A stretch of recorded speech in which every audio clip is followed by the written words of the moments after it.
Hi, everybody. Welcome back to Bible class. And today we're going to make some things to help tell us the story of Moses. We're going to do a bit of review here. So, if you can print out this bunch of finger puppets to cut out and print, or you can draw your own. But what we're going to do is we're going to use these to tell the story of Moses. So, in the very beginning, we've got in Exodus chapter 1 and chapter 2, we've got the birth of Moses. So we've got Jochebed, Moses' mom. And there wasn't a puppet for his dad, but this is Amram. I drew a puppet for him and his sister Miriam. And so the Pharaoh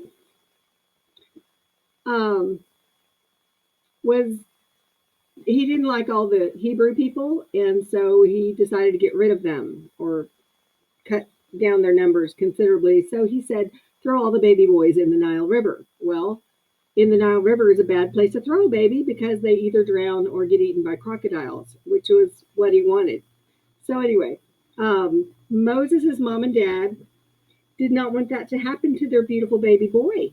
So they made a basket for him, put him in the basket, and then they threw him in the Nile River. Well, they placed him gently in the Nile River among some plants so he wouldn't be swept away.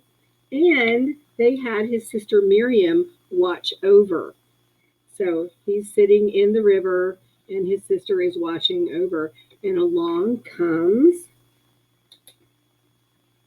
where did she go? Here we go. Along comes Pharaoh's daughter. And Pharaoh's daughter sees the baby floating in the river. And she says, oh, it's one of the Hebrew babies. And she picks him up because he's so cute. And she wants to take him home, but she doesn't have any way to take care of him. So Miriam pops up and says, would you like me to bring one of the Hebrew women to you to help take care of that baby? And Pharaoh's daughter says, great idea. Please do that. So Miriam runs home and gets her mom. Her mom comes and Pharaoh's daughter says, please take the baby home. Take care of him until he's old enough to come to the palace, and then he will be my baby. So she does. And so Moses is taken care of by his mom until time to go to the palace when he's old enough. And then he grows up. He grows up with the Pharaoh and the princess in the palace. And so he's treated just like a regular prince. And he is taught to read and write and do math and all the things that the Egyptians would learn. And so later on, Moses is about 40 years old and he's out watching his people, the Hebrews, one day, and he sees a slave being beaten by a taskmaster, one of the people who tells the slaves what to do. And so Moses goes up and kills the Egyptian. And then he has to get away from Egypt because Pharaoh wants him dead now. Okay, so Pharaoh is in Egypt. Moses runs away to Midian. In Midian, Moses meets up with some girls who are at a well, and they are trying to feed their sheep. They're having trouble, so he goes and helps them out. Turns out these are the daughters of Reuel, who is a priest in Midian, and Reuel gives Moses his daughter Zipporah as his wife. And so Moses and Zipporah settle down in Midian and have a couple of kids, and life is going great. And then one day, Moses is out tending the sheep, and he finds a burning bush. and the bush is on fire, but it's not burning up. So Moses knows something's up. And this is happening in Exodus chapter 3. You can read all about it. And long story short, God uses the burning bush. He speaks to Moses and says, I need you to go get my people out of Egypt. And Moses says, I can't do that. So God says, you need to go. You can take your brother Aaron with you. And you guys can talk to the Pharaoh. So Aaron and Moses go talk to the Pharaoh. Let's sing. Pharaoh, Pharaoh, whoa, baby, let my people go. Yeah, said Pharaoh, Pharaoh. Whoa, baby, let my people go. Yeah. Well, the burning bush told me to come on down. Take your shoes off, you're on holy ground. Got to get my people out of Pharaoh's hand and lead them into the promised land. I said, Pharaoh, Pharaoh, whoa, baby, let my people go. Yeah, I said, Pharaoh, Pharaoh, whoa, baby, let my people go. Yeah. Well, me and my people go into the Red Sea. Pharaoh's army coming after me. I raised my rod, stuck it in the sand, and all of God's people walked across on dry land. I said, Pharaoh, Pharaoh, whoa, baby, let my people go.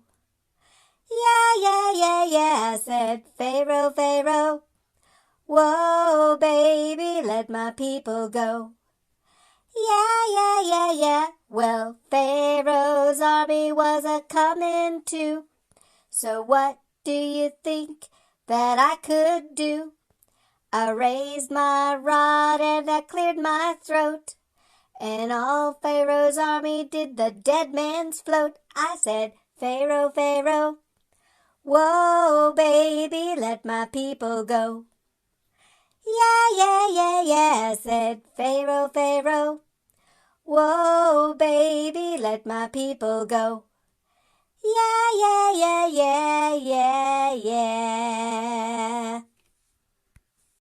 Genesis, Exodus, Leviticus, Numbers, Deuteronomy, Joshua, Judges, Ruth, 1st and 2nd Samuel, 1st and 2nd Kings, 1st and 2nd Chronicles, Ezra, Nehemiah, Esther, Job, Psalms, and Proverbs, Ecclesiastes, Song of Solomon, Isaiah, Jeremiah, Lamentations, then Ezekiel, and then Daniel, Hosea, Joel, Amos, Obadiah, Jonah, Micah, Nahum, Habakkuk, Zephaniah, Haggai, Zechariah, Malachi. That's Haggai, Zechariah, Malachi. Moses goes to the Pharaoh. And Moses tells Pharaoh that God wants him to let the people go. Well, Pharaoh thinks that's a bad idea because, he gets free labor from the Hebrew slaves. So God says, show this to Pharaoh. And he turns water into blood. And all of the water in Egypt is turned to blood. So just imagine you go to get a drink of water and you're expecting water. And it's blood. You can't drink that. Ew! So all the fish die in the river, and it's just gross. Pharaoh says, no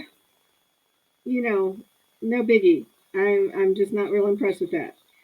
So Moses and Aaron come back again, and this time God sends another plague.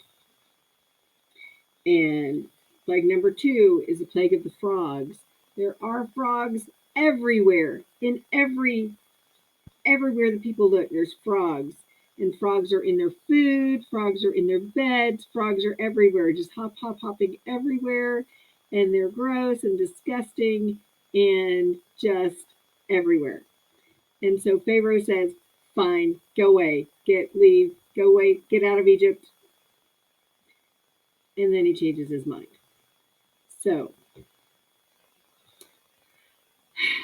God sends another plague. Okay, now plague number 3, depending on the translation, because if you understand the story was written the very first time over 3,000 years ago in a different language. And so it says God sent little bugs. So we're not sure if those little bugs were gnats or lice or something, but there's some kind of nasty little bugs that were everywhere in Egypt. And it was really annoying and really gross. And yeah, so all over Egypt were little bugs. And so Pharaoh said, no, you're not going anywhere. Just stay put. You're fine. Well, so then we have plague number 4. So God sent the next plague, and this is the other plague that we're not exactly sure exactly what it is, because the original word used was that God sent swarms or herds. So some people think it was swarms of flies, and some people think it was herds of wild animals. We're not sure, but whatever it was, it caused a lot of destruction, and it was just a mess. So either flies or herds of wild animals, it just devastated Egypt. And so Pharaoh said, go away, leave, get out of Egypt. And then he changed his mind. He said, no, don't go, stay here. You can't go. So God sent another plague, plague number 5. This time, the livestock die. So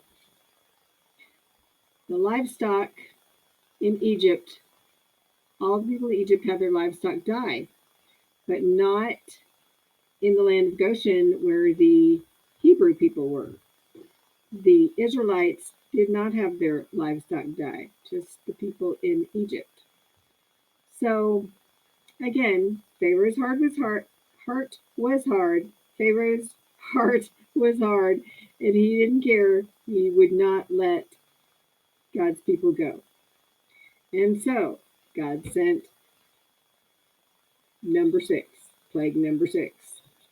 This one was affecting the people themselves, giving them boils on their skin, sores, and it really hurt. So there were big red bumps all over their skin that hurt. And nobody liked that. It was painful, but Pharaoh hardened his heart and he did not let the people go. So here comes plague number 7. Plague number 7 was hail. Hail is big chunks of ice, sometimes balls of ice that fall out of the sky. And if they're big enough, they can do a lot of damage. They come in a thunderstorm with lightning, and little hailstones are cute. They kind of look like snow, but big hailstones, like these were, they can kill people. They can crush the crops in the field, and that's what they did. So people who took shelter were okay, but the crops were destroyed, and people who were out in the hailstorm, some of them got killed. So this was a bad plague. This was pretty scary. And so Pharaoh said, okay, get out of here, leave Egypt. You can go worship your God somewhere, go. And then he changed his mind again. So the next plague God sent was locusts. Now, locusts are kind of like grasshoppers, and they eat everything in sight. So even after the hail came, there was some bit of crop on the ground that was crushed, but they could still harvest a little bit of it. Maybe let any animals that were left eat the leftover crushed grain. But when the locusts came, all of that was gone. It was all eaten. Every leaf on every tree, all the grass, all the hay, all the straw, everything was gone. Every green thing. So the locusts just did a lot of damage. And so Pharaoh said, fine, you can take your men and go worship your God. You may not take your children, just take the men and go. And Moses said, no, we need to take all of our people, men and women and children. Everybody goes. Pharaoh said, nope, can't do it. So God sent plague number 9. This was darkness. Darkness over every place in Egypt except in the land of Goshen where the Israelites were. So wherever the Egyptians lived, it was dark and scary. But the people that were worshiping God, they had light. So Pharaoh said, okay, you can take your men and your women and your little ones, and you can go worship God, but you got to leave your animals here. And Moses said, can't do that because we got to take our animals with us to sacrifice the animals. And we don't know which animals we're going to need until we get there. Pharaoh said, nope, can't go. Sorry, can't go. So God sent the last plague, the death of the firstborn. So in every house in Egypt, the firstborn child was dead. And that didn't happen in the land of Goshen because God told Moses to tell the people, we want you to take a lamb, a male lamb, a year old, and get ready to cook it, but use the blood to put over the front door, put the blood over the door, and when I see that blood, I will pass over that house, and no one in your house will die. So with that sign of faith, the Israelite people were spared. But because the Egyptians did not fear God, firstborn in every household, from the Pharaoh's palace down to every other Egyptian household, the firstborn died.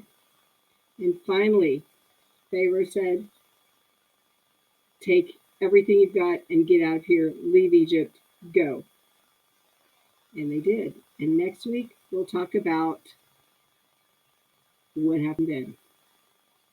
Okay, so glad you joined us. Now, coming up is a recipe for haroset, which is a Passover dish. And haroset is to remember the work that the slaves did in Egypt. It was hard work making bricks, and it also tastes sweet. And sweet is the taste of freedom. And when Pharaoh said, you're done, get out of Egypt, the slaves were free. So that is the taste of haroset, freedom. Hi everybody. Today we're going to make a special Passover dish called haroset. And haroset is a dish that is made to remind the Jewish people about the times when they were their ancestors were in slavery in Egypt. And if you'll remember, they had to make a lot of bricks for the Pharaoh. And the haroset is supposed to remind them of the mortar that was made for those bricks. So it's going to be a little mushy. So here's how we make it. We're going to use apples. We got 3 apples here. And we've got some nuts. You can use walnuts or almonds, whatever you have. We got some cinnamon. We got some honey. And we have some grape juice. So the first thing we do is wash your hands, of course. I've already washed mine. And wash your apples. These are washed. So if you want to peel your apples, you just get a peeler.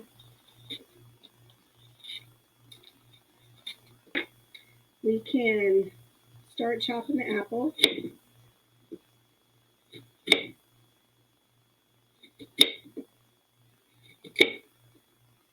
You just don't want any seeds in there, but the rest of the apple is good.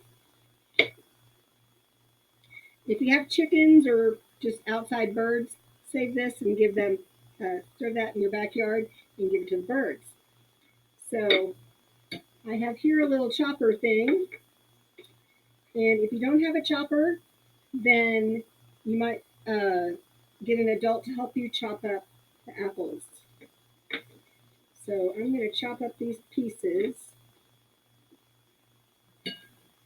and put them in my bowl.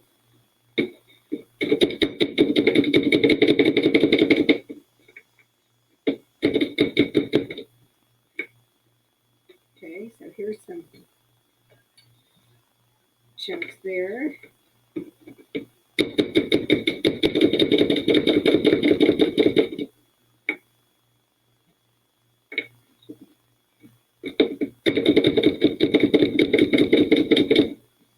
Okay, so I'm going to do all 3 apples that way. I'm going to do the same with some nuts. We'll chop up the nuts.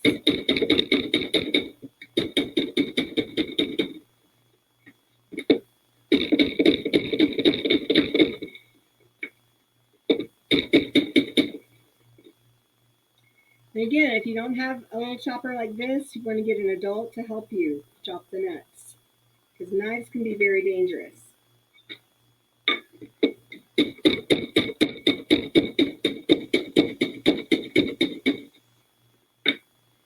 All right.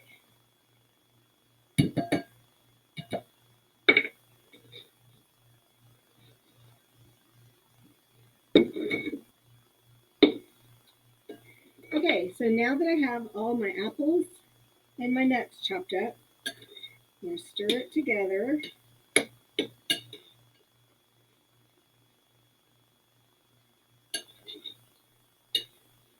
I'm going to add some cinnamon, just probably about, I don't know, a little sprinkle of cinnamon.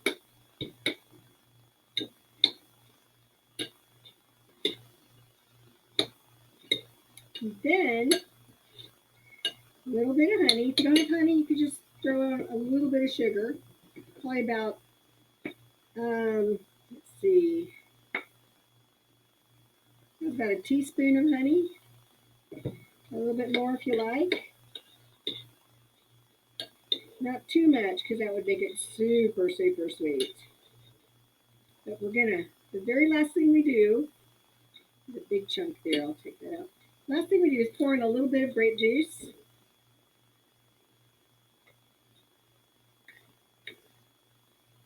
Just a tiny bit, about a tablespoon. And this just adds to the flavor there.